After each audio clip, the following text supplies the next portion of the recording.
అందరికీ నమస్కారం అండి। ఈరోజు మన వీడియో వసంత పంచమి గురించి। జ్ఞానప్రదాయని సరస్వతీదేవి, ఆమె లేకపోతే అసలు లోకంలో శబ్దం అనేదే లేదు।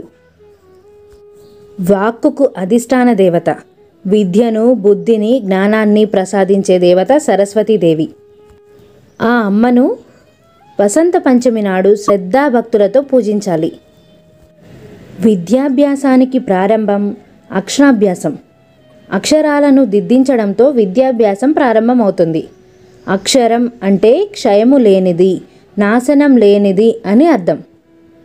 మనం సంపాదించే సంపదల్లో ఏదైనా నశిస్తుంది, కానీ అక్షర సంపద మాత్రం అంటే విద్యా సంపద మాత్రం నశించదు।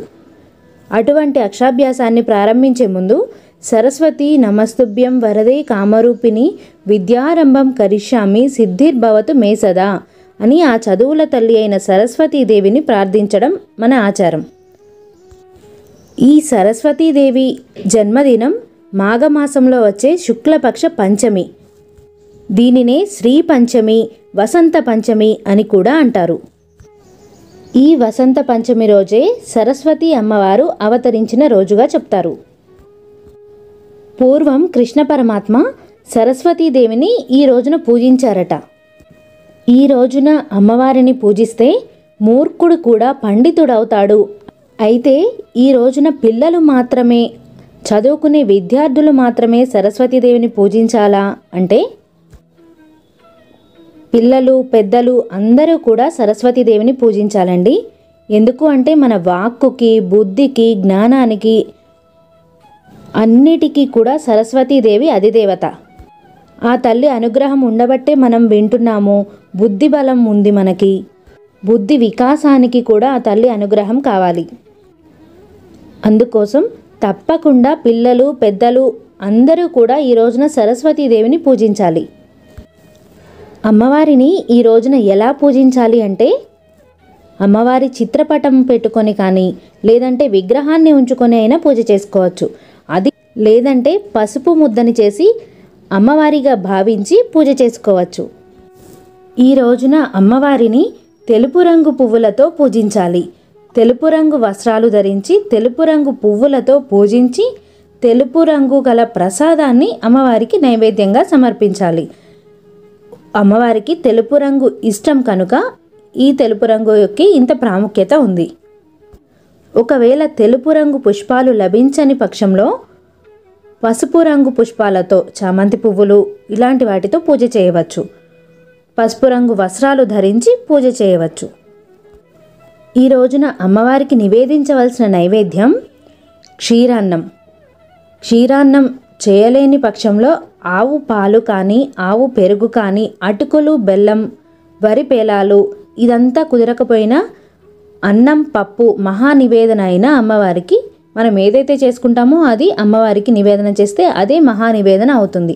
అది కూడా కుదరని పక్షంలో అన్నం పైన చిన్న బెల్లం ముక్క పెట్టి నెయ్యి వేసి అమ్మవారికి నివేదన చేయవచ్చు। అలాగే దీనితో పాటుగా ఒక తమలపాకు పైన కొద్దిగా తేనె వేసి అమ్మవారికి నివేదన చేయాలి। తర్వాత ఈ ప్రసాదాన్ని అందరికీ పంచిపెట్టాలి। అయితే మా పిల్లలు చాలా చిన్న పిల్లలు, పూజ చేయలేరు, ఇన్ని స్తోత్రాలు చదవలేరు అని అనుకునేవారు పిల్లల్ని పక్కన కూర్చోపెట్టుకొని మీరు అష్టోత్తరాలు చదువుతూ సహస్రనామాలు చదువుతూ అమ్మవారికి పిల్లలతో పూజ చేయించండి। తెల్లని పుష్పాలతో కావచ్చు, తెలుపు రంగు అక్షతలతో కావచ్చు అమ్మవారికి పూజ చేయించండి। ఈ రోజున అక్షరాభ్యాసాలు ఎక్కువగా జరుగుతూ ఉంటాయి। ఈ రోజున అక్షరాభ్యాసం చేస్తే మూర్ఖుడైన పండితుడవుతాడు అని చెబుతారు। మీకు వీలుంటే సరస్వతి అమ్మవారి దేవాలయాన్ని దర్శనం చేసుకొని రండి। అలాగే ఈ రోజున అమ్మవారిని సరస్వతి అష్టోత్తర శతనామాలతో, అలాగే సరస్వతి సహస్రనామాలతో, సరస్వతి కవచంతో, సరస్వతి ద్వాదశ నామాలతో అమ్మవారిని స్తుతిస్తూ అమ్మవారిని పూజించాలి। ఎంత చదివినా మా పిల్లలకి జ్ఞాపకం ఉండటం లేదు, మా పిల్లలు చదువు మీద శ్రద్ధ చూపించడం లేదు అని అనుకునేవారు ఈ రోజు నుంచి ప్రారంభించి యాజ్ఞవల్కకృత సరస్వతి స్తోత్రాన్ని ప్రతిరోజు కూడా రోజుకి ఒక్కసారైనా చదువుకుంటాం మంచిది।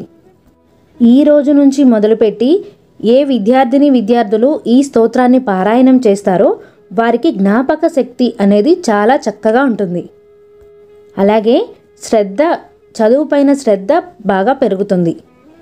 అయితే మరీ చిన్న పిల్లలు అయితే, చదవలేని పిల్లలు అయితే పిల్లల బదులు వాళ్ళ తల్లిదండ్రులు ఈ స్తోత్రాన్ని పారాయణం చేయవచ్చు. పెద్దవారు అయితే వారే పారాయణం చేయాలి. అమ్మపై పూర్తి భక్తితో చక్కగా ఈ వసంత పంచమిని జరుపుకోండి. పరిపూర్ణమైన భక్తి, అచంచలమైన విశ్వాసం ఉన్న చోట అమ్మ కరుణ కూడా అచంచలంగా అనంతంగా ఉంటుంది.